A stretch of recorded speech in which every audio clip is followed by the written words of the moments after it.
On aurait 2 fois plus de profils neurodivergents en entrepreneuriat que dans la population générale. Si on est capable d'être des Moses de bons entrepreneurs et entrepreneuses, pourquoi est-ce qu'en entreprise, on est si mal accueillis, si maltraités? Comme organisation, de l'innovation, là, c'est jamais venu d'avoir 4 personnes qui pensent pareil dans la même pièce. Là. Ouais. C'est venu d'avoir des personnes différentes, avec des horizons, des perspectives variées, qui se challengent les unes les autres, qui ont des idées sur lesquelles on construit, sans avoir peur de... Tu sais, le but, c'est pas de s'obstiner, c'est de se dire « Attends, on peut encore faire mieux. » Oui. Bonjour, ici Cléo Maheu. J'ai la chance d'accompagner depuis des années des entrepreneurs dans la croissance de leur entreprise et j'avais vraiment envie de faire briller leur histoire, souvent atypique, en créant le podcast Histoire d'hypercroissance. Cet épisode vous est présenté par Hypercroissance qui se spécialise dans la croissance humaine et pérenne des leaders et leur organisation. Notre raison d'être est vraiment d'humaniser la croissance des organisations avec nos livres, nos formations en ligne, nos bootcamps, notre accompagnement collectif, le Mastermind Hypercroissance. Ensemble, nous pouvons surmonter les défis, voir plus clair et avoir un impact. Apprenez-en plus sur hypercroissance.com. Vous êtes au point où vous avez besoin de changement, vous vous sentez submergé et vous souhaitez mettre en place les meilleures pratiques d'affaires? Mon bootcamp Hypercroissance est fait pour ça. J'adore aller à votre rencontre avec des ateliers virtuels, des outils pratiques et un accès à vie à notre formation en ligne. Vous aurez ainsi tout ce qu'il vous faut pour aligner votre fameuse clarté de vision.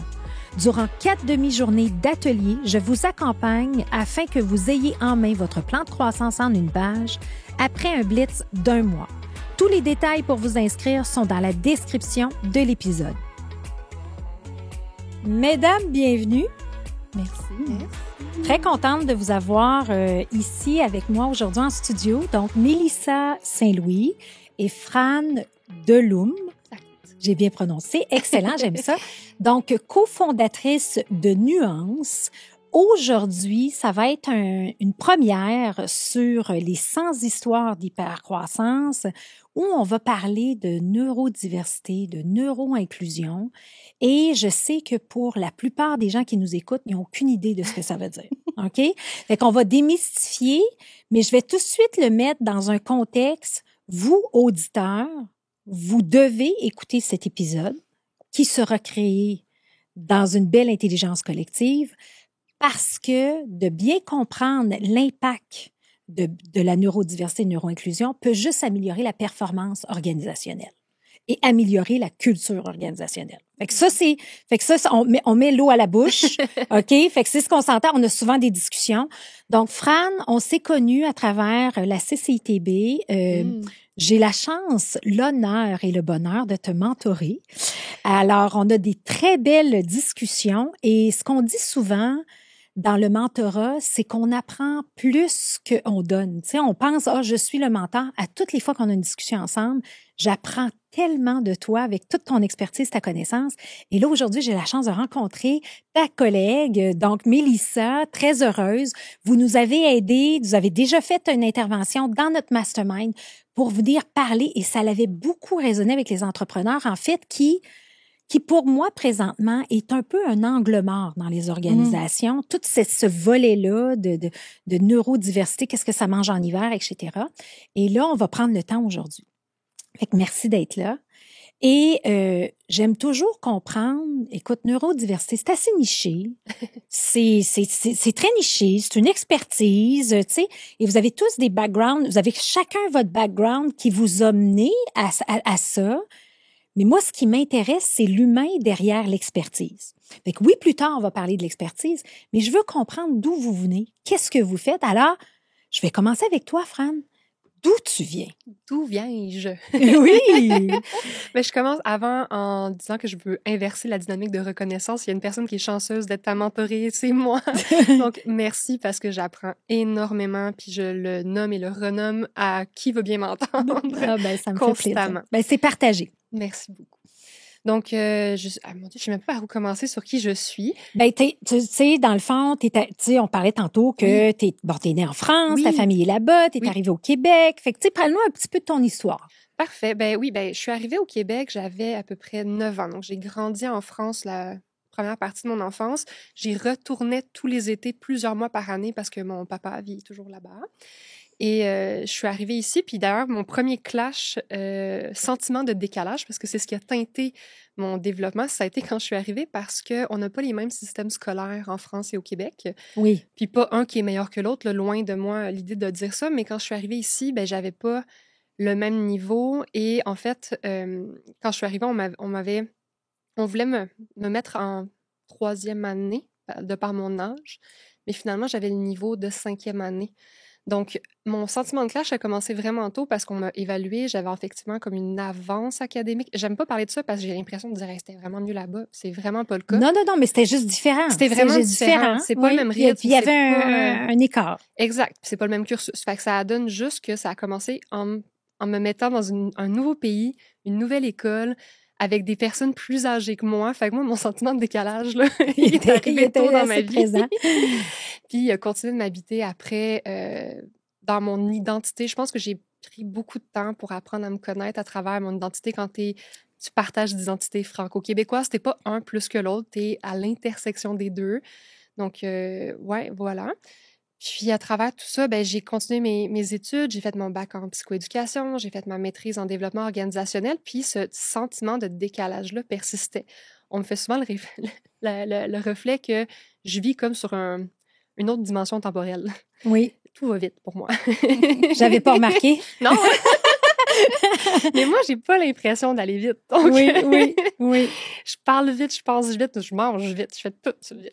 Oui. Je marche vite. D'ailleurs, ça a été le sujet de chicane avec mon partenaire pendant tout notre voyage en France. C'était là, longue jambe de l'homme. Oui. Ralenti. Pourquoi j'en parle? C'est parce que dans mon cheminement, il y a eu tout mon cheminement professionnel, mais il y a eu aussi le fait d'aller chercher la raison derrière ce sentiment de décalage-là. Est-ce que c'était toute personne qui apprend à se découvrir? Hein? On est tous et toutes uniques comme tout le monde, tu sais. Est-ce que c'était parce qu'il se passait quelque chose ou pas? Puis finalement, ça m'a amené à faire mon évaluation neuropsy. Puis c'est là où j'ai découvert mon profil neurodivergent, donc un mot qu'on définira un petit peu plus tard. Oui. Mais donc, cette conversation autour de la neurodiversité, elle résonne personnellement autant que professionnellement parce que ça m'a habité dans toute ma construction identitaire, cette impression de fonctionner un peu à côté de la plaque. Oui. Finalement. Oui, je comprends. Aucune idée si j'ai répondu à ta question. Oui, j'adore ça. Oui, j'adore ça parce que, tu sais, parce que dans le fond, ce que je comprends, c'est que, puis tu sais, c'est bon parce que comment qu'il y a de gens qui se sentent un petit peu à côté de la traque. Tu sais, puis aujourd'hui, on sent que ça va vite dans les organisations. Et là, on se sent un petit peu à côté de la traque, mais là, toi, tu as dit, j'ai eu ce sentiment-là, j'ai fait une évaluation, j'ai eu un diagnostic. Exact. OK. Et là, ça t'a amené probablement à teinter tout ça.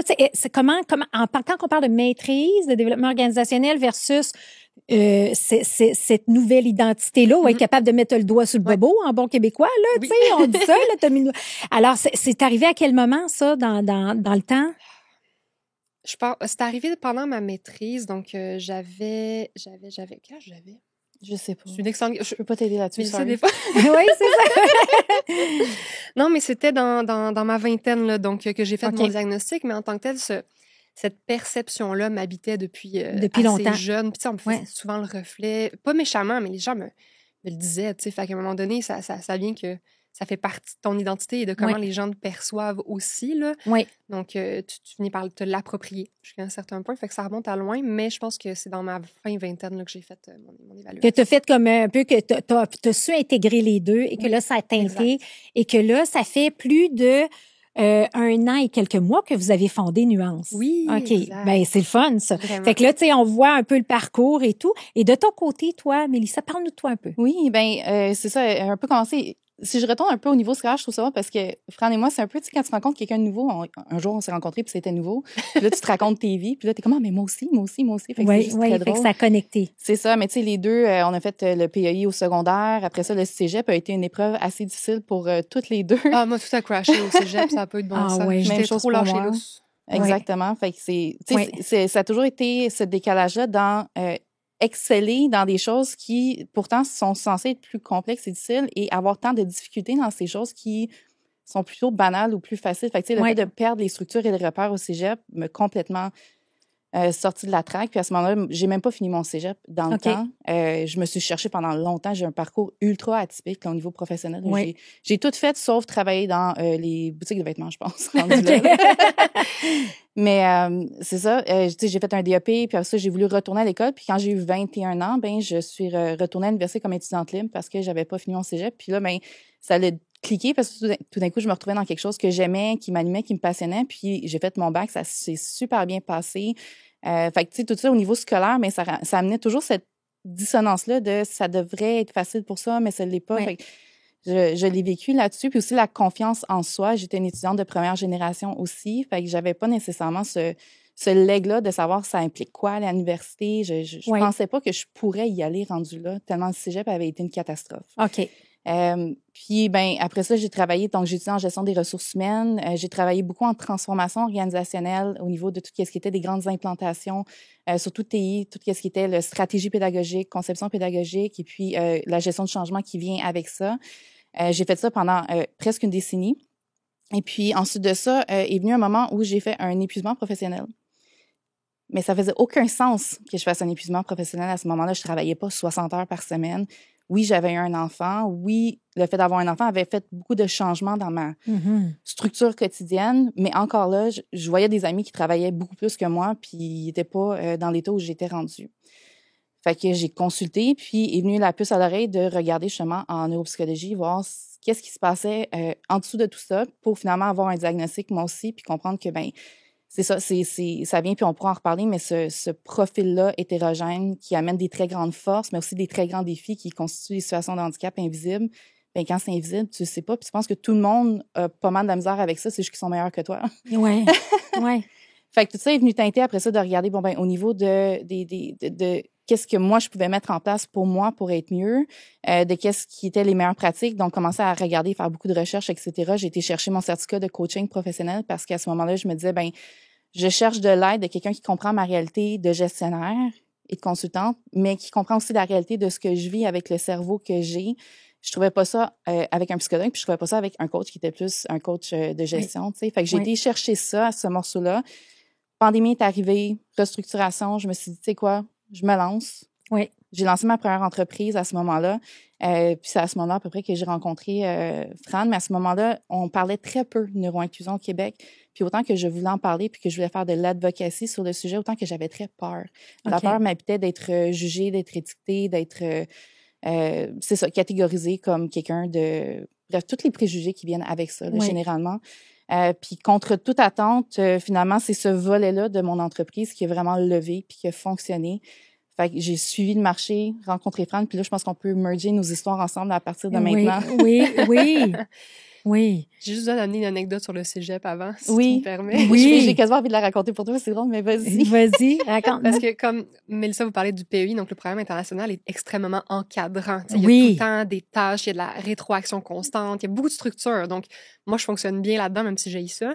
Mais le cégep, ben, t'es laissé vraiment plus lousse, t'es plus responsable de ton horaire, de ton rythme. Bref, là où je m'en vais, c'est que moi, au cégep, là, j'ai trouvé le moyen de couler un cours. J'ai coulé mon cours de relaxation. Tu regardes, là, tu joues avec ton élastique, la patte te branle, OK, la jambe te branle. Je suis pas surprise. Mais tellement pas. Ça, puis j'ai épuisé. On avait droit à 15% d'absence. J'avais 15% d'absence. C'était vraiment, c'est ça. Mais j'ai rencontré des profs incroyables. Puis le Guy Bourbonnais n'écoutera jamais ce podcast, je suis certaine, parce que c'est pas son truc. Mais c'est un prof qui m'a marqué parce qu'il m'a accepté dans... Regarde, t'es pas dans ma classe, mais t'apprends à ton rythme. That's fine with me, comme c'est parfait. Juste fais ce que t'as à faire. Ça va être parfait. Puis je me souviens que ce premier prof-là a amorcé une réflexion pour moi de... C'est pas que je suis pas capable, c'est que le véhicule qu'on me fournit ne me convient pas. Puis on s'entend-tu aussi, si on regarde ne serait-ce que le système scolaire de base n'a pas évolué depuis je sais pas combien d'années, là, tu sais, c'est comme, puis aujourd'hui, moi, je regarde mon fils de 16 ans, là, tu sais, ça fait du sport au coton à côté pour comme, tu sais, être capable de surfer sur cette vague-là, mais tu sais, on manque un petit peu de réflexion par rapport à ça. Fait que ça me fait penser à ça. Mais là, le sujet de l'heure, là. Le sujet de l'heure. Là, mettons qu'on commence à démystifier. Fait que là, vous nous avez intrigués. Vous avez dit, vous avez chacun... OK, mais peut-on juste comme commencer par définir qu'est-ce que la neurodiversité ou neuro-inclusion? Puis là, l'inclusion de la neurodiversité, en tout cas, tu sais, je veux dire, expliquez-moi ça. Oui. Bien, je pars ça. La neurodiversité, si on commence par le premier grand concept, c'est super simple en même temps que c'est super complexe. La neurodiversité, c'est tout le monde. Dans ce sens qu'on parle de la diversité cognitive, de la variabilité de cette diversité cognitive au sein de l'humanité. Fait que tout le monde a un cerveau qui évolue au fil de nos apprentissages, de nos expériences, de nos connaissances. Donc, tout le monde est différent, comme tout le monde. Oui. Donc, la neurodiversité nous informe là-dessus, mais la neurodiversité qui est le fait se décline aussi en un paradigme et un mouvement social. J'essaie de garder ça concret, mais je sais que j'ai une tendance à l'abstrait. Mais le paradigme nous dit, bon, ben, on a de la diversité cognitive. Est-ce qu'il y a un cerveau meilleur qu'un autre? Non. Au final, le paradigme de la neurodiversité, c'est de se rappeler que c'est plein de cerveaux différents avec des forces, des défis et qu'il n'y a pas une hiérarchie du meilleur fonctionnement à atteindre. Okay. Le mouvement social, lui, vient plutôt faire la reconnaissance, la promotion des droits des personnes qui ont un fonctionnement différent, à pouvoir s'épanouir, à avoir accès aux mêmes opportunités, à être en sécurité, à participer dans la société, finalement. Okay. Fait que ça, c'est pour le mot neurodiversité. Donc, c'est tout le monde. Et dans ce continuum de tout le monde et de variabilité de cerveau, on a des profils qu'on va dire neurotypiques et des profils qu'on va dire neurodivergents. Et tout ça va venir s'organiser autour de normes. Et là, je vais passer la POC en smooth transition à Mélissa pour qu'elle explique la suite. C'est ça, parce qu'en changeant ce paradigme-là, cette lunette-là, bien, on regarde l'humanité dans son ensemble, puis on ne fait pas de hiérarchie. Donc, en faisant pas de hiérarchie, si on se dit qu'il y a des profils qui sont neurodivergents, il y a des profils qui sont neurotypiques, on les compare à une norme socialement établie. Donc, une personne neurodivergente n'a pas un cerveau qui diverge du cerveau attendu. Il a une cognition, un cerveau qui diverge de la norme socialement établie. Donc, comment on s'attend à ce que tout le monde apprenne de la même façon, que tout le monde communique de la même façon, que tout le monde interagisse et réagisse au monde qui nous entoure de la même façon. Donc, quand tu diverges de cette attente, de cette norme, ben là, on a un profil qui peut être, qui peut vivre des préjugés, la discrimination, des enjeux, des situations de handicap à cause de ces normes qui viennent cadrer l'environnement qui nous entoure.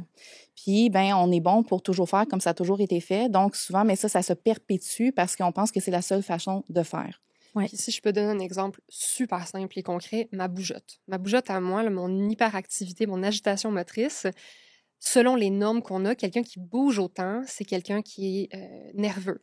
C'est quelqu'un qui est stressé, c'est quelqu'un qui n'est pas à l'écoute, qui est impatient potentiellement, alors que moi, c'est juste ma façon, au contraire, de me réguler puis de me concentrer. Mais ça challenge, et tellement que ça, quand on regarde mon parcours, ça m'a habité, tu sais, dans mon parcours en santé et services sociaux, j'ai eu l'opportunité d'être gestionnaire, mais pendant longtemps, je me disais, je suis pas gestionnaire, je joue ben trop, moi, là, je suis pas crédible. Tu sais, j'avais intériorisé cette idée qu'avoir la bougeotte comme ça, c'était pas adéquat, c'était pas professionnel, jusqu'à qu'à un moment, je fasse tout assez. Je vais être moi-même, puis je prends l'opportunité, puis je suis aussi compétente et aussi crédible, même si je rock mon élastique. Fait que là, on comprend, oui, puis je le sais à toutes les fois que j'y parle, hein, je beaucoup, je suis habituée, mais j'aime ça. Ça rend ça bien dynamique. Mais là, on a parlé un peu du concept de la neurodiversité. Oui. Mais la neurodiversité se découle sous différentes formes. Exactement. Donc, quelles sont les formes de neurodiversité? En fait, on va parler de profils. Par exemple, neurodivergents. Donc, on va parler, entre autres, mais pas que, c'est un concept qui est quand même fluide et en mouvance. Ça fait qu'il faut quand même le mentionner. Mais de façon générale, dans la littérature, les profils inclus comme étant neurodivergents, on va parler, entre autres, du TDAH, de l'autisme, de la dyslexie, dyspraxie, dyscalculie, les profils 10, Tourette, syndrome de la Tourette, la douance aussi est inclus à l'intérieur de ça. Il y a d'autres auteurs qui vont inclure différents profils. On va parler parfois ça peut aller jusqu'aux troubles alimentaires, troubles de l'humeur, dépression, anxiété. Fait que c'est très en mouvance, c'est jeune, hein, comme ça a toujours existé, la neurodiversité, mais la conceptualisation, elle est jeune et elle est récente. Fait que ça prend quand même beaucoup de nuances, mais grosso modo, on va parler surtout de ces profils-là, justement, qui divergent de cette norme socialement établie de par ces profils-là. Quand on parle des profils que j'ai mentionnés, c'est des profils innés, on est né comme ça. OK. Donc, de se dire qu'après ça, ben, au niveau de l'environnement, quand on inclut tout le monde, ben, on inclut aussi les profils neurodivergents, mais ce qui est nécessaire à une personne neurodivergente peut être franchement utile à quelqu'un qui est considéré ou qui s'identifie comme étant neurotypique. Mm-hmm. Mais des fois, on est habitué de dire il faut que tout le monde travaille fort de la même façon ou que si pour moi, ça serait un avantage, ça veut dire que pour toi, c'est un caprice, alors que c'est absolument pas le cas. Mais comme on parle de potentiellement des situations de handicap invisibles, on n'est pas capable de voir à quel point la personne, elle a probablement vraiment des difficultés puis elle aurait besoin de ça et c'est tout à fait légitime, c'est un besoin et non un caprice. Oui. Les organisations doivent se pencher sur la question parce que la neurodiversité, elle est déjà présente dans vos organisations. Elle est présente partout. Vous avez des employés de TDAH, autistes, 10. Vous avez des employés qui vivent des situations diverses et variées. C'est pas parce que ces personnes-là ne le savent peut-être pas elles-mêmes, parce qu'on n'a pas toujours le diagnostic, ou n'en parlent pas qu'elles ne sont pas là. Puis honnêtement, s'il n'y en a pas du tout, ça nous informe de barrières à l'entrée à l'emploi. Ouais. Donc, il y a quelque chose à aller voir. Puis tu parlais des profils innés. Puis moi, une façon que j'aime bien soulever l'interaction, mais on peut aussi avoir des profils acquis. Je veux dire, il n'y a personne qui est à l'abri d'avoir un accident, de vivre un trauma crânien et de voir son fonctionnement cognitif changer du jour au lendemain et d'avoir besoin d'adaptabilité et de travailler différemment tout en ayant tout autant de droits de travailler qu'avant. Donc, la conversation, elle est large et ce qui est important quand on vient parler de la neuro-inclusion, tu nous as demandé, tu l'as tellement bien dit, c'est l'inclusion de la neurodiversité, pas l'inclusion de la neurodivergence. On veut inclure tout le monde. Oui. Et là-dedans, ça implique que des personnes qui ont des manifestations similaires au TDAH, donc tu peux être quelqu'un qui fait de l'insomnie ou de l'apnée du sommeil, qui fait de la grande anxiété, quelqu'un qui est nouvellement parent, tous ces profils-là qui ne sont pas nécessairement neurodivergents peuvent rencontrer des défis similaires à ceux de la personne qui a un TDAH, par exemple, donc au niveau de la mémoire de travail, des fonctions exécutives, la capacité à prendre des décisions. Tout ça peut venir toucher d'autres personnes. Donc, les mesures, si elles sont disponibles dans l'environnement, elles sont bénéfiques à tout le monde et à l'organisation. Oui. Puis c'est comme si il y a un modèle à opérer. Aujourd'hui, c'est comme on opère sur un modèle. Est-ce que vous êtes à l'aise de partager votre diagnostic, dans le fond, de ce qui vous a... Puis ça a été quoi le déclic à partir du moment où tu as été capable de le nommer? Tu comprends-tu ce que je veux dire? Avec les gens plus proches de nous, on en parle. Comme ça, je vais t'expliquer parce qu'il y a tellement de préconceptions sur le sujet. Fran et moi, sur papier, c'est pratiquement identique. OK. Je pense que tu peux voir déjà d'emblée qu'il y a beaucoup de différences dans... Tu sais, Fran, elle a peut-être une bougeotte plus externalisée. La mienne, elle est très internalisée. OK. Fait que je suis pas en train de bouger, mais à l'intérieur de moi, j'ai l'impression que tout fourmille... ça bouille. Tout bouille tout le temps. Oui. Fait que des fois, il y a tellement de préjugés, de préconceptions que c'est le morceau, généralement, qu'on garde dans des conversations un peu plus privées, intimes, one-on-one. OK. Mais c'est bon aussi de le dire qu'on veut pas avoir l'étiquette non plus. C'est un peu ça, tu sais, c'est dire, c'est plus de comprendre que, en fait, c'est d'amener une ouverture à comprendre que tout le monde est différent, mais qu'il faut les inclure, que de dire, c'est quoi, toi, t'es quoi, on n'est pas là. C'est un peu ça, je pense que oui, c'est ça, je comprends. C'est là où le terme neuroddivergente, c'est un terme qui est identitaire. C'est pas un terme médical, c'est pas un terme imposé. Je comprends. C'est un terme identitaire que tu peux être à l'aise ou pas à l'aise, qui est l'équivalent de neuroatypique aussi. Puis il y a d'autres mots là, qui commencent à sortir de plus en plus aussi. Mais tout ça pour dire que c'est pas une question de honte, plutôt qu'une question de venir, attends, je veux venir nuancer la conversation. Puis sur papier. Puis pas l'amener à l'étiquette dans le front. Puis c'est pour ça que je vous posais, je savais probablement que vous alliez me dire ça. Puis je trouve ça correct, mais en même temps, là, on se met dans un contexte de travail. Ouais. Donc là, on amène votre expertise dans le monde du travail, où il y a des cultures organisationnelles. À toutes les fois qu'on se parle, on parle de, tu sais, les discussions qu'on a eues ensemble, on parlait de dire, regarde, la plus belle contribution et l'impact que Mélissa et Fran peuvent avoir, c'est vraiment de déployer une culture collective où tout le monde a un rôle à jouer. Fait que ça fait du sens. Mais concrètement, là, comment je fais ça? Tu sais, c'est un peu ça, c'est ça la question que les auditeurs disent. C'est beau, là, tu sais, sont sur leur nuage ou, tu sais, sont ça. Mais, tu sais, dans le fond, vous m'aviez repris une couple de fois parce que moi, j'avais mon langage très entrepreneur. Là, Fran, mettons, elle me challengeait, elle m'a dit, oui, mais là, t'es pas dans l'inclusion si tu parles comme ça. Ou, tu sais, c'est pas, tu sais, ou, tu sais. Fait que comment on amène cette subtilité-là qui se doit d'être comprise dans le monde actuel parce qu'on sait qu'il y en a de plus en plus, la neurodiversité existe de plus en plus, mais qui est complètement passer sous le tapis. Mais comment on s'y prend? Il y a plusieurs morceaux, puis je veux avant tout venir établir quelque chose qui est, il y a une trame de fond essentielle qui va être une conversation autour de la sécurité psychologique. Donc, à partir du moment où on crée de la sécurité et on la nourrit dans une organisation, puis ça, il y a des bonnes pratiques à cet égard, juste ça va venir changer la conversation. Puis ce qui est important aussi, c'est que c'est transversal à d'autres identités. Tu sais, quand on parle de neurodiversité, Mélissa et moi, on ne s'attend jamais à ce que tout le monde comprenne tout le temps, tout de suite. Même conversation pour la diversité sexuelle et de genre, par exemple, le but, c'est pas que tout le monde connaisse les mots à tout instant. C'est correct de pas tout savoir. C'est correct d'avoir des questions. C'est correct de même pas savoir par où commencer. À partir du moment où on se crée une culture de sécurité et d'apprentissage, on va pouvoir s'en parler. Puis on s'entend-tu que la culture de sécurité, pour moi, amène un respect et probablement une admiration de la diversité. Absolument.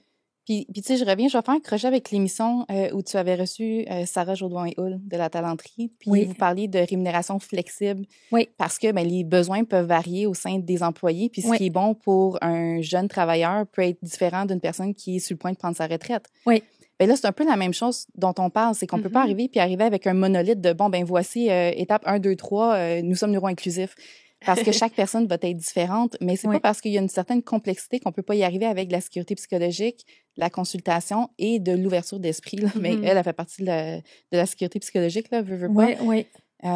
Mais après ça, il y a quelque chose qui revient aussi à, c'est quoi les besoins des individus? Parce que des fois, on ne sait pas qu'on est neurodivergent. Il y a beaucoup de personnes qui ont des diagnostics tardifs, des personnes qui vont aller chercher un diagnostic pour leur enfant. Puis là, tout d'un coup, ils sont assis dans le bureau du neuropsychologue, puis ils se rendent compte que, écoute, il aurait pu l'écrire pour moi aussi quand j'étais jeune. Puis là, il y a des lumières qui s'allument. C'est clair.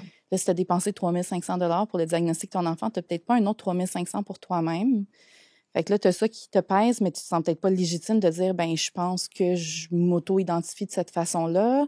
Des fois, dans les diagnostics, comment c'est donné aussi, il n'y a peut-être pas nécessairement toute on ne vient pas avec un mode d'emploi, avec un diagnostic là, non plus. Non. Moi, je l'ai vécu du point de vue cancer. Fait qu'il n'y a pas le mode d'emploi, comment tu opères, puis comment tu te sens, puis à chaque étape. Exact. Fait qu'effectivement. Fait qu'il y a quelque chose qui revient de façon très fondamentale aussi à regarder de façon individuelle, c'est quoi les forces, c'est quoi les défis, puis comment est-ce que comme équipe, on crée quelque chose où on a une complémentarité tout le monde ensemble. Oui.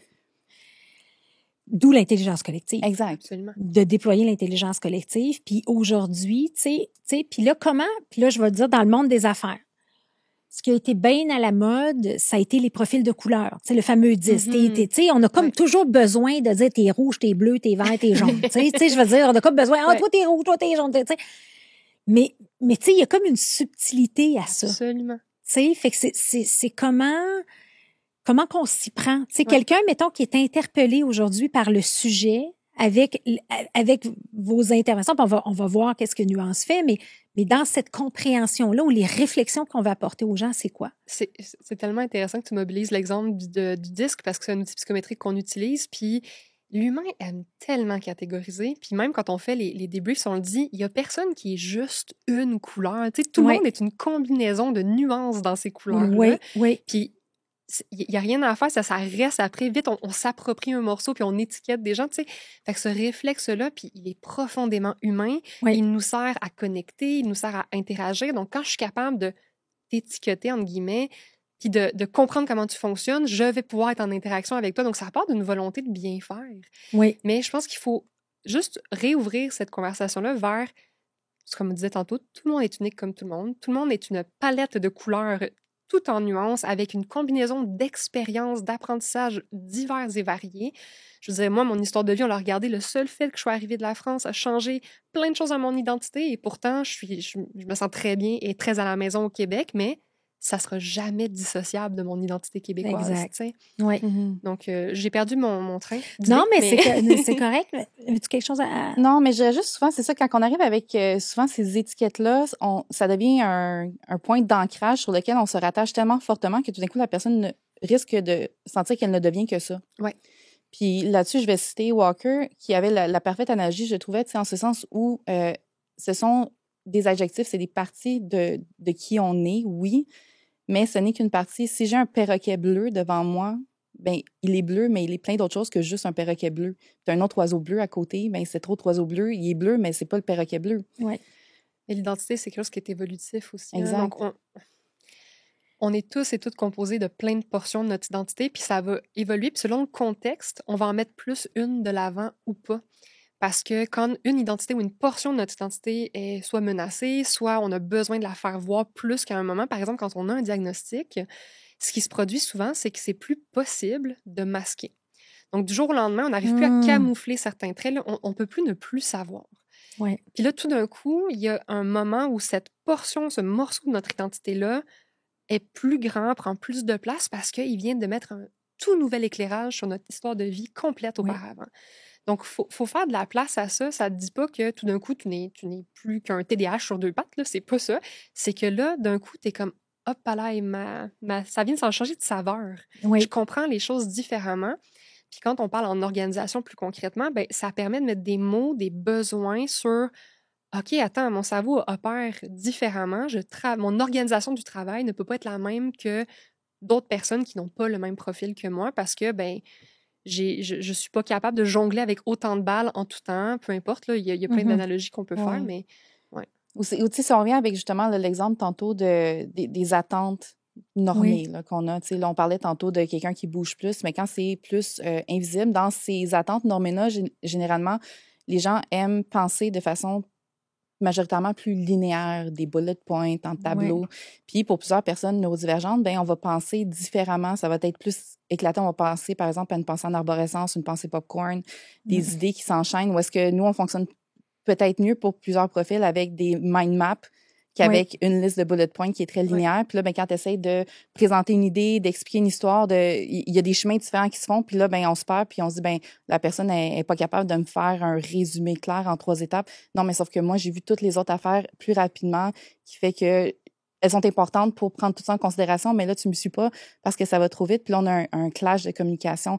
Fait que ça veut pas dire que parce qu'on communique de façon différente, qu'il y en a une qui est moins bonne que l'autre, mais on n'arrive pas à comprendre que les deux peuvent se rejoindre aussi, puis que là, ben, on peut avoir une façon différente de voir ces modes de communication-là. Puis, très bel exemple, en direct, la mémoire de travail, c'est la capacité à manipuler de l'information mentalement. On répond à plein de choses tout à l'heure, on a plein d'idées, puis toi, je n'arrive plus à me souvenir de la question que tu as posée. Puis ça, je me sens tout à fait en sécurité de te le dire. Là, je suis comme, hey, j'ai oublié ta question, je m'excuse parce que ça parle pas du tout de mon désintérêt. Mais je m'en souviens pas non plus. Mais en organisation, c'est le genre de choses qui peuvent vite entraîner, c'est ça, une mauvaise réaction. Les gens vont se dire que tu n'étais pas intéressé ou vont se dire que... Oui, en fait, le préjugé embarque. On met l'étiquette comme telle. Alors qu'en fait, ta question m'a juste tellement stimulée, et Mélissa aussi, que ça nous a fait partir. Ça nous a fait partir, c'est ça. Mais je pense que mais en fait, c'est bon parce qu'on vient de vivre un exemple live. Exact. Tu sais, de dire, ben garde, puis c'est là que moi, faut pas que je le prenne personnel. Absolument. C'est là qu'on creuse un petit peu plus loin, etc. Fait que, tu sais, c'est super. Mais, tu sais, fait que là, on parle beaucoup de... Fait que là, on a compris un peu vos parcours. Et là, j'aime le mot identité. C'est drôle parce que je viens de faire une formation, ma meilleure formation à vie avec Chip Conley sur Owning Wisdom. Et en fait, c'était une formation d'1 semaine. On était 27 personnes à travers le monde. Et on a toutes laissé notre identité à la porte pour dire qui je suis avec mes différences, mais surtout, qu'est-ce que je veux être dans les 50 prochaines années. Parce que lui a créé, Chip Conley, le Modern Elder Academy. Puis présentement, aujourd'hui, puis moi, je vais faire un parallèle avec le privé, c'est qu'aujourd'hui, on est à la recherche d'identité. J'ai une identité de mère parfaite, j'ai une identité d'entrepreneur et de femme d'affaires, j'ai une identité, puis moi, je le vois beaucoup en accompagnant les entrepreneurs, que leur business devient leur identité. Oui. Fait que, tu sais, si on le met juste dans ce contexte-là, de neurodiversité, regarde les gens qui t'entourent autour de toi. Puis peut-être que, tu sais, ta conjointe... Puis là, j'ai un entrepreneur là-bas qui, lui, est un entrepreneur qui s'est toujours donné le rôle, l'identité du pourvoyeur, etc. Et sa femme lui a dit, ça fait 30 ans que je t'attends. Fait que là, lui, il faut qu'il travaille sur sa nouvelle identité. Tu comprends-tu? Tu sais, fait que là, je comprends qu'il y a les identités de naissance, là, tu sais, et que tu es inné avec ça, mais il y en a d'autres qui se créent tout au long de ta vie aussi. Et souvent, le changement arrive dans des transitions. Ouais. Moi, pourquoi j'étais là? J'ai vécu un cancer. Je suis pas la même Cléo qu'avant. Mm-hmm. Il ne demande plus de pas avoir de l'espace pour moi. Fait que moi, je m'intéresse à ça, puis je tripe vraiment sur ce que vous faites. Mais fait que là, la première chose, votre désir à vous en étant ensemble, c'est de créer, puis là, j'ai le mot anglais, là, mais c'est le awareness. Mm-hmm. La prise de conscience. Prise de conscience, ouais. La prise de conscience. Puis là, le 15 minutes qu'on vient de passer, peut-être qu'il y a du monde qui va avoir complètement décroché, mais en même temps, si ça l'accroché des gens, c'est quoi? C'est la prise de conscience qu'on est tous différents, on est tous uniques, mais qu'en même temps, il y a quelque chose de beau qu'on peut créer avec ça. Absolument. C'est un état de fait. On est tous et toutes différents, uniques. Oui. Fait qu'autant l'accepter puis se dire qu'on peut aller de l'avant avec ça. Au lieu de juger et mettre l'étiquette. Et là, si on pense à Nuance, donc là, vous avez décidé de fonder Nuance. Racontez-moi un peu comment est arrivé. Tu nous as dit un peu ton parcours, vous êtes rencontrés, mais comment vous avez fondé Nuance et aujourd'hui, quelle est la vocation, en fait, de Nuance? Mm-hmm. Bien, c'est ça, on a collaboré beaucoup ensemble. C'est comme je disais, j'avais ma première entreprise, puis là, un moment donné, je me suis dit, bon, ben soit que je t'engage, mais j'ai pas envie de t'engager, puis j'ai plus envie qu'on crée quelque chose ensemble. Puis, Fran aussi, tu pourrais raconter ton bout, mais tu sais, ça a été un moment, je pense, charnière dans nos carrières professionnelles aussi dans ces années-là. Ce qui a fait que ça faisait que du sens que d'être ensemble, puis ça nous permettait de... On a co-animé un podcast pendant 1 an. On a souvent dit qu'en fait, on a été pendant 1 an en situationship. Hein, on était dans une relation très informelle, puis à un moment donné, on s'est dit, bon, on officialise-tu. Oui, let's go, on fait une relation d'affaires. Puis tu sais, vous avez fait quand même, ben là, on va venir aussi, mais tu sais, je pense que vous êtes à l'avant-garde aussi. Ça fait que c'est difficile. Oui, hein? Oui, quand même. Puis, tu sais, vous avez probablement entendu Mélissa est une excellente vulgarisatrice. Moi, c'est mon grand défi dans la vie. Là. Je suis très abstraite, conceptuelle, puis dans mes nuages. Là. Fait que c'est un défi d'autant plus carabiné qu'on veut créer de la sensibilisation, de la prise de conscience. Mais pour ça, il faut mettre des mots qui sont concrets. C'est ça. Puis des fois, utiliser des mots concrets, on dirait que ça rentre en contradiction avec certaines valeurs d'advocacy parce que là, ça vient noyer le message si on utilise tel mot, mais ce mot-là, le monde, ils vont plus le comprendre. Fait que c'est toujours de jongler ces deux sphères-là qui est très complexe. Puis tu sais, quand je dis que c'est difficile, l'analogie, je pense, la plus parfaite que j'ai trouvée, c'est que depuis 3 ans, ben j'ai l'impression de débroussailler une jungle avec un couteau à beurre. Oui, de temps en temps, je tombe dans un petit village, puis là, tu sais, un de ces villages a été tombé sur Fran, puis là, après ça, on a tombé sur un autre village, par exemple, d'un client qui était prêt à avancer, puis là, un autre village de quelqu'un d'autre qui fait de l'advocacy, puis qu'on peut... Tu sais, il y a tout ça qui vient ensemble, mais c'est très difficile d'ouvrir un chemin. Oui. Parce que vous êtes... En fait, la première chose, c'est la sensibilisation, l'éducation. Vous êtes là-dedans. Oui, c'est ça. C'est ça. Et là, parlez-moi un peu des types d'interventions, parce que vous avez parti Nuance, et là, vous êtes en train de travailler sur votre formation en ligne, justement. Fait que ça, c'est le fun, pour justement être capable d'éduquer, hein, tu sais, qui est un des éléments clés de Nuance. Mais tu sais, moi, je connais mes entrepreneurs, là. OK, concrètement, là, qu'est-ce que ça mange en hiver, là? T'sais? Vraiment, oui. Fait que parlez-nous de ça un peu, du concret. Il y a 2 pans. C'est sûr que si on ouvre la porte à l'entrepreneuriat très rapidement, ça serait intéressant de regarder les statistiques par rapport à ça, qu'au Québec, en fait, en ce moment, les statistiques, je pense, risquent d'être plus élevées parce que, justement, on n'a pas encore un très haut niveau de sensibilisation sur le sujet au Québec, mais on aurait 2 fois plus de profils neurodivergents en entrepreneuriat que dans la population générale. Oui. Pourquoi? Bien, parce qu'on ne fit pas dans les boîtes, fait qu'on s'en va s'en créer une qui nous convienne. Est-ce qu'on la recrée toujours vraiment selon...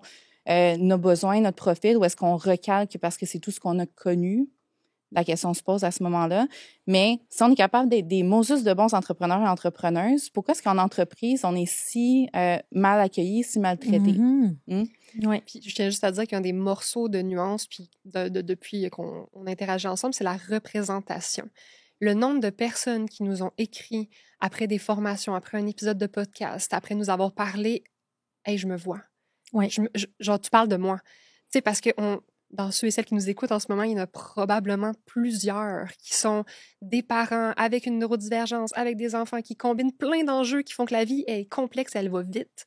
Fait que juste ça, on le sait que d'exister puis d'en parler, il y a un morceau de sensibilisation qui est fait parce qu'on se le fait dire régulièrement. Oui. Exactement. Fait qu'il y a ce volet-là, puis on a eu ces parcours-là d'accompagnement pour entrepreneurs et entrepreneuses neurodivergentes pour créer sa boîte à sa façon, oui, qui est différente des autres boîtes, puis que c'est bien correct aussi. Puis sinon, en organisation, je pense que le point le clou sur lequel on veut taper, c'est que oui, c'est un sujet complexe, mais la bonne nouvelle, c'est que la majorité de ce qu'on va mettre en place, ça revient souvent à des bonnes pratiques. Puis quand on va parler de bonnes pratiques, il y en a une partie qui vient avec l'accessibilité universelle.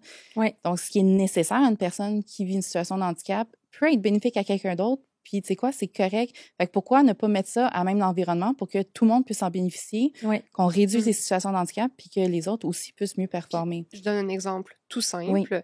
Les vidéos sous-titrées.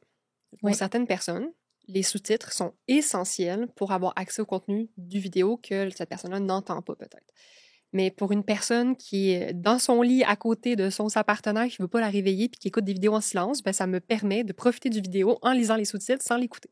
Je disais, juste le fait qu'un même contenu soit diffusé en 2 contenants, donc le vidéo, l'audio et l'écrit, on vient de créer de l'accessibilité. Exact. Okay. Si, par exemple, j'ai une dyslexie puis que les sous-titres, c'est pas quelque chose qui m'est nécessairement accessible, je perds rien de la vidéo non plus. Oui. On peut les désactiver, les activer. OK. Fait que c'est d'avoir la conscience, la compréhension pour faciliter la communication, l'accessibilité ou tu sais, puis moi je le mets dans un contexte aussi, ça peut être, mettons que tu as un entrepreneur qui est neurodivergent. Lui, il va à 100 000 à l'heure, parce que c'est souvent ça. Hein? Tu sais, il va à 100 000 à l'heure, c'est clair dans sa tête, mais le reste de la gang ne suivent pas. OK? Fait que lui, c'est le chef, mais les Indiens ne suivent pas. Puis là, c'est beaucoup dans la communication, c'est beaucoup dans ralentir, c'est beaucoup dans, tu sais, fait que oui, moi, je vais arriver avec des méthodes, tu sais, dans Skilling Up, d'avoir des rencontres rythmées, des choses comme ça. Mais vous, donnez-moi des exemples concrets d'accompagnement, tu sais, puis de qu'est-ce qu'on a mis en place pour améliorer cette inclusion-là. La première chose, Mélissa disait, il y a 2 plans. Il y a les formations, puis la deuxième, il y a les services conseils, l'accompagnement. Fait en formation, on mise sur beaucoup d'interactivité, beaucoup d'exemples, beaucoup d'humour et beaucoup de rigueur pour transmettre des informations de pointe, mais dans un format qui est accessible et concret. Donc, les formations permettent déjà aux gens de prendre conscience « Hey, je savais pas ça ». Premier pas, c'est de se dire « Je le savais pas » pour ensuite avoir de l'ouverture. Comme à en découvrir plus, évidemment. Parce que quand on sait pas qu'on sait pas, on ne se lance pas dans la conversation. Fait que cette formation-là introductive, c'est d'ailleurs celle qu'on a déployée et qu'on va bientôt lancer en e-learning parce qu'on veut que tout le monde puisse se dire, ça veut dire quoi neurodiversité? Ah, ça, je le sais. Pourquoi c'est pertinent en organisation? Ah, maintenant, je le sais. Le deuxième morceau, on arrive en formation pour outiller les personnes avec « je fais quoi ?» C'est quoi les mesures que je peux appliquer? Fait que là, on va parler de communication, on va parler de pratiques de gestion, on va parler d'environnement de travail, physique, virtuel, on va parler d'outils, de logiciels. Donc là, il y a plein d'adaptations possibles qu'on peut venir mettre en place. Donc là, on commence par avoir la conversation. Comme un genre de plan personnalisé, un accompagnement personnalisé selon les besoins de l'organisation. Mais il y a beaucoup de choses assez universelles dans c'est ça. Ça. C'est qu'en fait, c'est la bonne nouvelle. C'est qu'il y a plein de choses qu'on peut mettre en place. Bon, donnez-moi du concret, là. Je prends ton exemple de l'entrepreneur ou l'entrepreneuse qui va super vite dans sa tête puis que là, le monde ne suive pas. Oui. OK. Il y a probablement un manque de transfert de connaissances en quelque part qui s'est passé dans la communication, dans la gestion des processus, des informations. Peut-être que même les processus n'ont jamais été documentés parce qu'on est en train de courir partout. Bien, ça, c'en est un. Puis ça, c'est des meilleures pratiques. Puis c'est une pratique qui va augmenter la valeur de ton entreprise. Si tu documentes tes processus comme du monde, que dans tes processus, tu rajoutes tes procédures, que tes procédures sont écrites de façon efficace, que ça n'a pas l'air d'une soupe alphabète, là, mais que tu as des étapes claires de comment réaliser ça. S'il arrive quoi que ce soit, que tu as un employé qui part du jour au lendemain, que tu as un employé qui tombe malade, on est capable de reprendre le relais là-dessus, mais ça, c'est important pour une personne, justement, au niveau de, si on parle d'un profil qui a des défis au niveau de la mémoire de travail, si tu me dis toujours tout verbal, ça se peut que j'en retienne juste une partie, puis que la partie que je retienne, c'est pas nécessairement celle que tu voulais que je retienne, parce que j'ai un défi là-dessus. Mais pour n'importe qui, c'est pas optimal, cette culture verbale-là qu'on a dans les organisations. Oui. Mais on est habitué, puis ça va vite comme ça. Fait que le fait de commencer à tout bien documenter selon les meilleures pratiques, ça va aider beaucoup de gens. Fait que ça, je pense que c'est un morceau très concret qui fait une pierre plusieurs coups. Oui. Puis ton entrepreneur qui va vite, là, lui, ses idées sont claires dans sa tête. Oui. Mais est-ce qu'il s'attend à ce que tout le monde les comprenne comme lui les comprend? Tout le temps. Exact. Tandis que là, c'est si je suis capable de le dire ou de l'écrire ou de le déposer de manière qui va être comprise par d'autres personnes, mais ensemble, on va aller beaucoup plus loin que si je m'attends tout le temps à ce que tu comprennes, puis finalement, on a des enjeux de traduction, on se comprend pas, puis on fonce dans des murs tout le temps. Puis c'est là que les entrepreneurs vont dire ma gang ne suit pas, je suis à bout, je suis fatiguée, tu sais, c'est comme je suis tannée, tu sais. Puis même des entrepreneurs qui délaissent leur business parce qu'ils ont l'impression que les gens suivent pas. Oui. Puis c'est tellement humain, tu sais, on sort même de la neurodiversité, on communique très mal comme humain. Oui, à la base. Puis un exemple qu'on donne souvent là, en organisation, le nombre de fois on va entendre une consigne genre révise-moi le document s'il te plaît. Qu'est-ce que tu veux? Est-ce que tu veux que je le relise et que je te donne mon opinion? Est-ce que tu veux que je le corrige coquille par coquille? Est-ce que tu veux que je te fasse des propositions? Parce que là, si tu ne me dis pas c'est quoi que tu attends, ça se peut que moi, je me dise réviser le document. OK, je vais te faire une correction complète avec annotation et commentaires. Là, je te renvoie ça, puis t'es insulté parce que j'ai mis trop de critiques peut-être ou c'est pas ça que tu avais besoin parce que dans le fond, tu voulais juste quelqu'un qui le lise puis qui te dise oui, c'est bien beau. C'est ça. Puis tu vas un peu plus loin, t'as pas précisé. Fait que là, t'as fait tout ce travail-là. Ça t'a pris peut-être 2 heures quand la personne voulait que tu passes 15 minutes à juste regarder vite si ça avait l'air correct.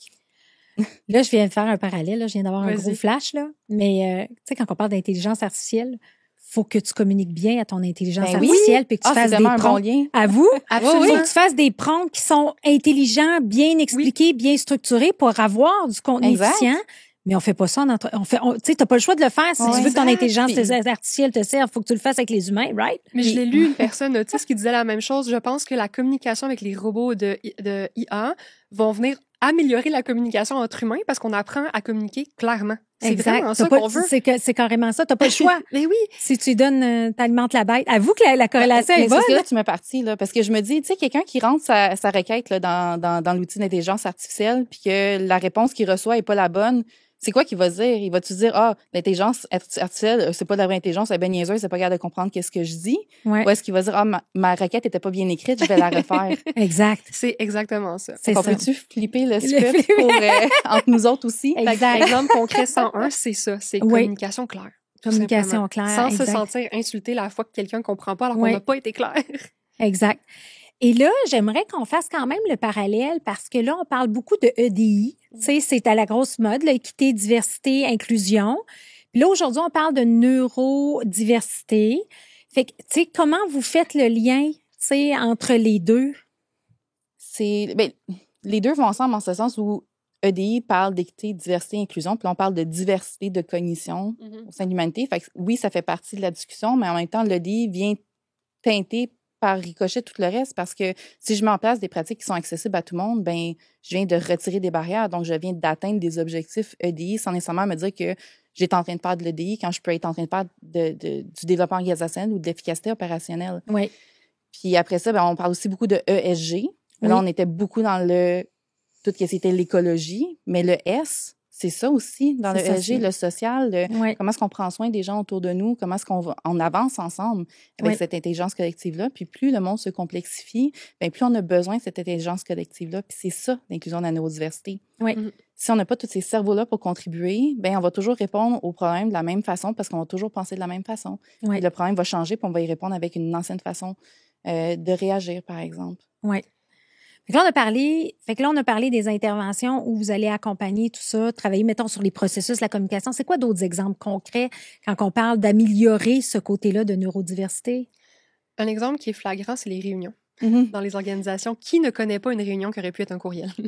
Oui, tout à fait. Donc, l'animation inclusive, neuro-inclusive d'une réunion, ça revient à dire est-ce qu'on a un agenda clair? Est-ce que c'est structuré? Est-ce qu'on a une facilitation? Est-ce qu'on sait avec quoi on ressort à la fin de la réunion? Fait que ça, c'en est un exemple qu'on peut accompagner parce que les canaux de communication à la réunion, tout le monde parle de sa fin de semaine, puis après ça, à la machine à café, là, je te dis une information de pertinence capitale. Puis là, cette information-là, elle se perd parce qu'elle n'a pas été dite au bon endroit. C'en est un accompagnement qu'on peut faire que d'identifier qu'est-ce qui se dit quand, puis est-ce qu'on peut clarifier justement des canaux plus performants. Puis comment vous travaillez quand, mettons, finalement, un entrepreneur se rend compte que dans sa gang, il y a probablement des neurodivergents, ou tu sais, puis qu'il prend conscience de ça, mais comment qu'on crée l'espace pour ce, tu sais, et le safe space, là, tu sais, la sécurité qui vient avec ça?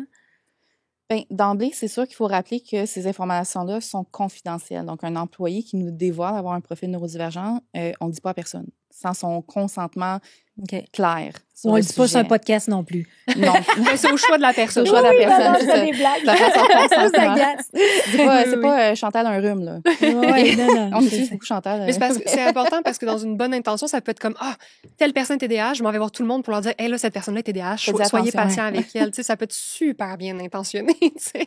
Ouais, mais c'est peut-être pas ça non plus. C'est ça. Exact. Ah ouais, je comprends. Mais dans un cas où, par exemple, c'est arrivé une entreprise qui, la personne se dévoile, ne savent pas par où prendre ça. On n'est pas nécessairement tout de suite dans une approche globale dans l'organisation, mais plus au niveau du poste de la personne. On va regarder cette personne-là dans son poste, comment ça se passe, comment sont les communications, comment est l'environnement, quels sont les outils qui sont disponibles. Puis on va regarder qu'est-ce qui manque autour de cette personne-là. Puis souvent, c'est juste bénéfique pour tout le monde autour. Fait que si la personne, justement, se rend compte qu'au niveau de la rétroaction, ça manque de clarté, on va regarder des solutions pour augmenter la clarté des consignes. Peut-être que ça prend plus de gabarit au lieu de toujours partir d'une page blanche, de juste partir des exemples qui sont tous différents, puis dire, regarde tous ces exemples-là et crée quelque chose. Mais tu veux quoi? De quel exemple? Prenons le temps, faisons un gabarit, puis travaillons de façon plus standardisée, tout le monde après. Donne l'exemple de la paye, si c'est possible pour toi. Par exemple, d'aller voir le poste d'une personne, de regarder, on lui demande de faire la paye, mais c'est quoi l'outil qu'elle a? Elle rentre la paye manuellement dans un fichier Excel. Ah oui. Je veux dire, c'est sûr que ton risque d'erreur est vraiment plus élevé, que tu sois neurodivergent ou pas, là. Alors qu'aujourd'hui, la technologie existe. Il y a des outils. Pourquoi ne pas se doter d'un outil simple, efficace, qui va libérer plein de temps à la personne, diminuer le risque d'erreur, puis diminuer sa charge cognitive par rapport à ça aussi. Je ne pensais pas que tu revenais un exemple de moi, mais ça avait été un moment charnière. Je t'avais pas dévoilé, mais là, tu peux y aller. Je faisais la paye d'une centaine d'employés dans Excel, puis là, un moment donné, j'avais fait une faute, mais ça me demandait tout mon jus de faire ça. C'était extrêmement drainant. Puis là, j'ai dit, si tu veux pas que je fasse d'erreur, prends un logiciel. Puis là, on m'a répondu, arrête de te donner des excuses, puis fais ta job comme il faut. Alors qu'on s'entend qu'il y a une centaine de personnes dans un fichier Excel, le risque d'erreur est extrêmement élevé. C'est sûr et certain. Mais parlant justement de charge mentale, parce que, tu sais, on a parlé de l'écart puis du gap, mais il me semble qu'aujourd'hui, il n'y a pas un humain qui n'a pas une charge mentale. Tout le monde en a une, juste qu'elle n'est pas distribuée de la même façon. C'est ça. Mais tu sais, ça peut être une autre façon aussi de le comprendre puis de le voir si on va améliorer l'intelligence collective, tu sais. Exact. Ça revient à la neuroinclusion, c'est d'inclure tout le monde. C'est d'inclure la personne qui est proche aidante peut-être, puis qui a une charge mentale ultra élevée, dédiée à prendre soin de quelqu'un, qui arrive au travail puis n'a pas les mêmes ressources que la personne qui n'a pas quelqu'un à sa charge. On peut voir la même chose pour une personne qui est parent, évidemment, mais il y a plein de cas de figure qui s'appliquent. Dès que notre santé physique est touchée, on est préoccupé, on vit de l'anxiété, on vit plein de choses. J'ai pas les mêmes ressources tant que je t'inquiète ou pendant que mon corps va pas bien pour me concentrer. On a tous et toutes des ressources limitées dans une journée. Il y a personne qui en a à l'infini, même pas les hyperactifs comme nous autres. Non. Oui. Absolument pas. Puis, tout ne nous coûte pas la même chose. Nous, un courriel nous semble une montagne à gravir. Pourtant, c'est quelques mots, c'est si simple, mais si tu savais. Ma boîte courriel est une soupe alphabet. OK, c'est bon. Mais c'est correct. Mais, tu sais, en même temps, avec les grandes tendances que vous voyez dans le monde du travail, parce que vous avez la chance d'accompagner quand même des grandes organisations. Moi, je pense qu'aujourd'hui, tu sais, vous avez travaillé, je pense, avec des grands noms, là, tu sais, des grandes organisations et tout. Mais je pense que n'importe quelle entreprise, qu'elle soit petite ou grande, a avantage à prendre cette conscience-là pour une efficacité organisationnelle. Tu sais, il faut pas voir, mais là, ils sont difficiles, ils veulent ça. Non. Plus tu prends le temps, puis j'imagine que c'est un peu ça, les cas de figure que vous avez ou les histoires à succès, c'est plus on ralentit, plus on prend le temps, plus on comprend. Puis là, ce que vous êtes en train de dire, c'est que c'est un design sur mesure par individu et non pas un one size fit all. Là. On n'est plus dans cette approche-là. C'est même plus simple que ça, en fait, parce que je t'inviterais à donner l'exemple du banquet. Je pense que c'est la meilleure analogie pour expliquer parce qu'on sait que c'est impossible, entre guillemets, de tout designer individuellement. Là. Je veux dire, dans une organisation, on doit vivre ensemble. Mais toi, tu as une image qui est vraiment parlante. C'est ça. Tu sais, si j'invite plein de personnes à un banquet, j'ai 3 choix. J'ai plus que 3 choix, mais mettons qu'on a 3 choix. Je peux décider que moi, j'aime ça, qu'on mange ça. Je fais le menu avec les choses que moi, j'aime, puis les gens qui viennent, ils mangeront ça. S'ils n'aiment pas ça, ils iront ailleurs. Ça se peut que j'aime des choses que personne n'aime aussi. Hein? Je pourrais décider aussi de demander à tout le monde qu'est-ce qu'ils peuvent manger, qu'est-ce qu'ils peuvent pas manger, puis créer un menu personnalisé pour les 200 invités. C'est un peu impensable aussi. Dans la même idée qu'on se dit, si tout le monde fait ça de façon individuelle, on n'arrive pas au bout. qu'est-ce qu'on fait quand on fait un banquet? On fait un repas avec des choses que généralement les gens apprécient. Fait que je vais peut-être pas mettre du fromage bleu dans tout. Je vais éviter les allergènes principaux. Comme ça, les personnes avec des allergies alimentaires vont pouvoir se nourrir. Puis je vais éviter les choses que de façon plus globale, plusieurs personnes ne mangeront pas. Puis après ça, s'il me reste quelques personnes qui, elles, ont une allergie alimentaire qui est autre que les 9 allergènes principaux, mais j'ai peut-être 2-3 assiettes différentes à faire au bout de la ligne. Au lieu de 200. Oui. Puis tout le monde va pouvoir manger à mon événement, puis j'en ai pas la moitié qui va aller chez McDo après. Oui, c'est ça. Exact. Fait que c'est un peu ça qu'on veut faire dans les organisations, c'est minimiser les barrières le plus possible, créer les conditions les plus favorables à l'intelligence collective et au bien-être au travail pour des personnes dans un monde qui va vite, avec une méga charge mentale, que ces personnes-là soient neurodivergentes ou pas. Et après, s'il reste du cas par cas à faire, bien, c'est correct, il y en aura, mais il n'y en aura pas à grandeur de l'organisation. Mais ça, je pense que c'est bien. Ça là, on le comprend. Là. Ça fait comme plein de sens. Puis, et là, vous autres, parce que je sais que, tu sais, on se parle beaucoup, Fran, puis vous voulez tellement avoir un impact, tu sais, de par votre parcours, de par ce que vous avez. Fait que, c'est quoi votre grand rêve? Tu sais, c'est quoi l'impact que vous voulez avoir en ayant créé, cofondé Nuance? De ne plus avoir besoin d'exister parce que ça serait tellement neuro-inclusif partout qu'on n'aurait plus de raison d'être. Mais ça... Vous auriez un autre modèle d'affaires. On aurait un autre modèle d'affaires. C'est tout. Non, je suis pas inquiète. Mais ce on s'est demandé, c'était quoi notre force, justement. Puis au Québec, on a un contexte légal qui est très réactif. Et c'est pas péjoratif ce que je dis là, c'est dans le sens où, ben oui, c'est un diagnostic, avec plaisir, je vais te donner les mesures dont tu as besoin, mais tout le monde n'a pas accès à un diagnostic parce qu'on l'a dit, c'est super cher, tout le monde ne correspond pas toujours aux critères, il y a plein d'obstacles aussi. Fait qu'on aimerait ça avoir un impact sur la société et la loi pour que ce soit plus proactif, ce soit plus par défaut, on mise sur les forces des personnes, on s'arrange pour créer des environnements propices, accessibles et sécuritaires, puis que ce soit juste une pratique courante. Parce que là, encore aujourd'hui, d'être accessible, que ce soit pour les personnes avec une diversité cognitive, mais même les personnes avec des enjeux physiques, c'est encore vu comme quelque chose d'avant-gardiste, alors que c'est souvent un droit de base, que d'avoir le droit de rentrer dans un bâtiment, que d'avoir le droit de travailler de manière sécuritaire ou d'être capable de fonctionner minimalement, tu sais. C'est ça. Puis quand on parle de façon sécuritaire, par rapport à ce qui est invisible, parce que là, oui, les chantiers, on sait qu'on y a droit, puis on a fait beaucoup d'avancées au Québec, mais on commence à parler des facteurs de risque psychosociaux en organisation aussi. Ça s'en vient avec la loi au travail. Comment est-ce que ça va devoir être appliqué? On a déjà, on doit déjà avoir des guides de l'employé qui énoncent tous les éléments par rapport à la prévention du harcèlement en milieu de travail, par exemple. Fait que ça, c'est les premiers chemins vers. Mais c'est ça, la proactivité au niveau législatif, comment se rendre là, c'est ça qu'on essaie d'explorer. Oui, d'avoir un impact. Le grand rêve, ce serait que tout le monde... On n'a pas un pouvoir de lobby encore, mais... Oui, mais ça s'en vient. Je suis pas inquiète. OK, mais en attendant, on le fait dans les organisations. Puis le e-learning, pour nous, c'est une voie aussi pour entrer dans les plus petites organisations, parce que souvent, on le sait que les petites organisations n'ont pas les mêmes moyens que les grandes organisations qu'on accompagne. Mais le e-learning, pour nous, c'est une façon de dire, tiens, c'est un outil, un moyen d'ouvrir la conversation qui est beaucoup plus accessible et flexible, en fait. Oui. Puis cette optique-là aussi, étant en entrepreneuriat, vivant les défis qu'on vit, ben, si je vais travailler dans une entreprise puis que j'énonce mon diagnostic, vont me donner une mesure adaptative, un accommodement, parce qu'au sens de la loi, ils sont obligés. Mais quand je suis à mon compte, là, ben, je suis seule face à toutes mes situations de handicap, puis il n'y a personne qui va me les payer sauf moi-même. Oui. Fait que pour beaucoup de personnes en entrepreneuriat, ben, ça crée des enjeux et des difficultés. Puis quand on regarde ailleurs, par exemple, au Royaume-Uni, ben, ils ont fait des avancées au niveau des subventions. Ben, tu peux avoir, quand tu es à ton compte, une subvention pour t'aider à avoir une personne adjointe virtuelle pour t'aider dans ces défis-là. Ça, c'est notre rêve. Je savais pas ça. C'est incroyable. Fait que quand tu es en entrepreneuriat, ben c'est ça, tu pédales plus fort que les autres jusqu'à temps que tu aies assez d'argent pour te payer une adjointe, pour te payer le logiciel qui va te libérer cet espace mental-là, pour te payer ci, ça, puis ça coûte très cher. Oui, je comprends. Alors que, tu sais, en tout cas, faut favoriser l'entrepreneuriat aussi, hein, on s'entend, là, tu sais, il y a des gros défis ici. Au niveau des... je m'en rappelle pas, mais quand vous avez intervenu, je me rappelle pas le contexte exactement, mais moi, ça m'avait parlé, c'est quand vous avez intervenu dans le mastermind avec mon groupe d'entrepreneurs, on est venu à un certain moment donné à parler.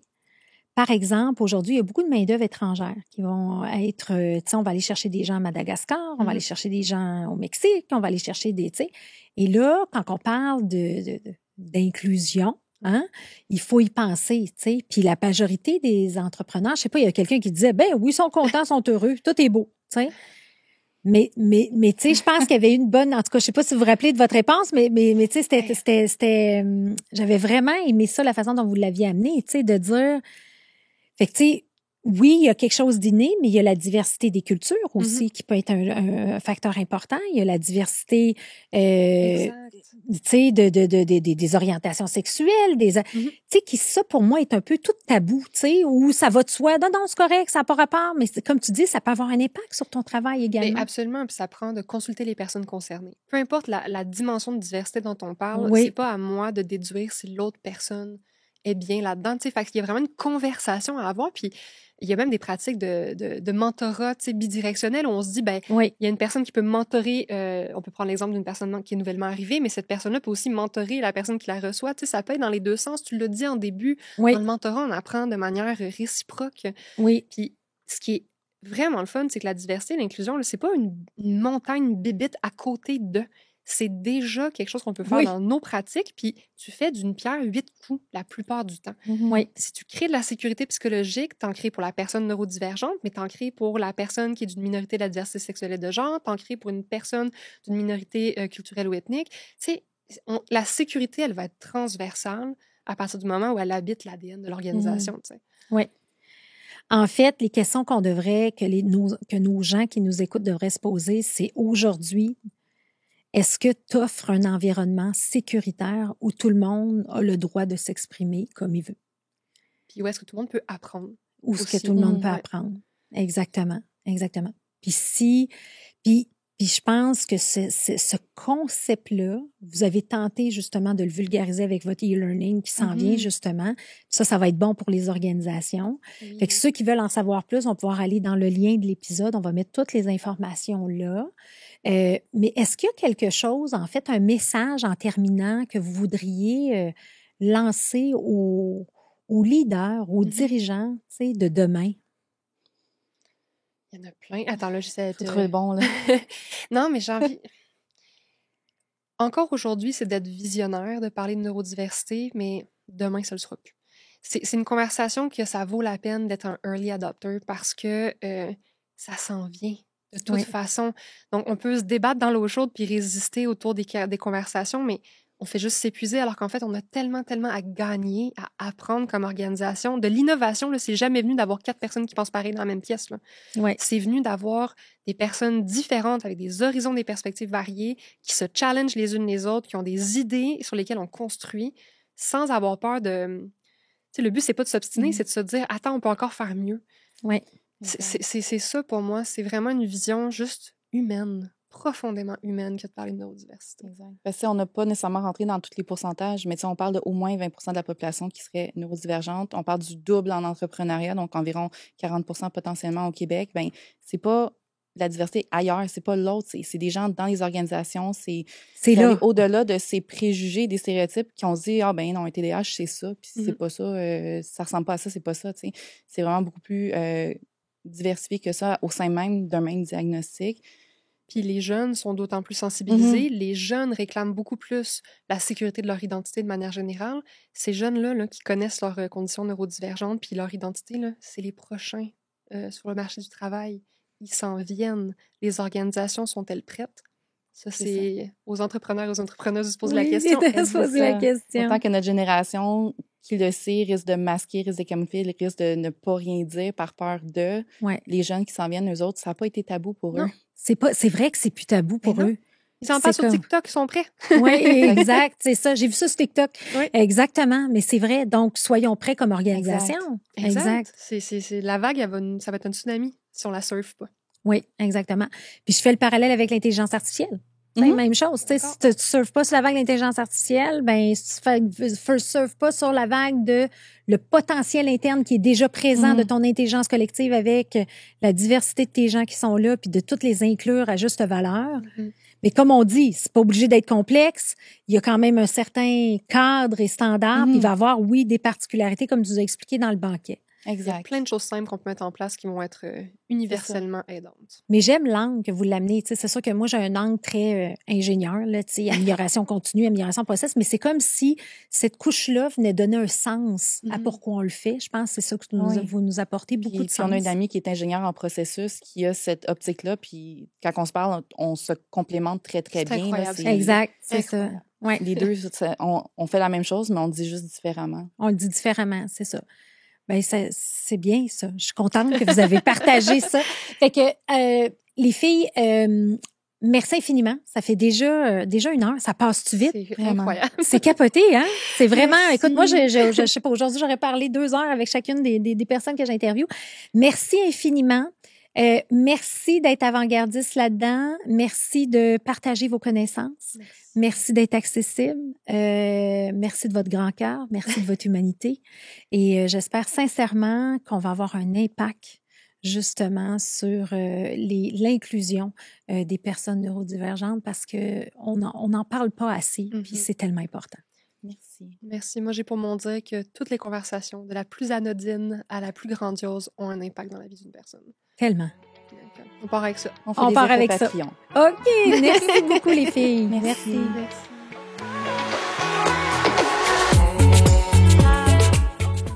Merci d'avoir été avec nous aujourd'hui. Si cet épisode vous a plu, prenez un moment pour vous abonner et nous laisser un commentaire. Cette petite action aura un grand impact car elle nous permet de toucher encore plus d'entrepreneurs passionnés comme vous. À très bientôt pour une nouvelle histoire inspirante.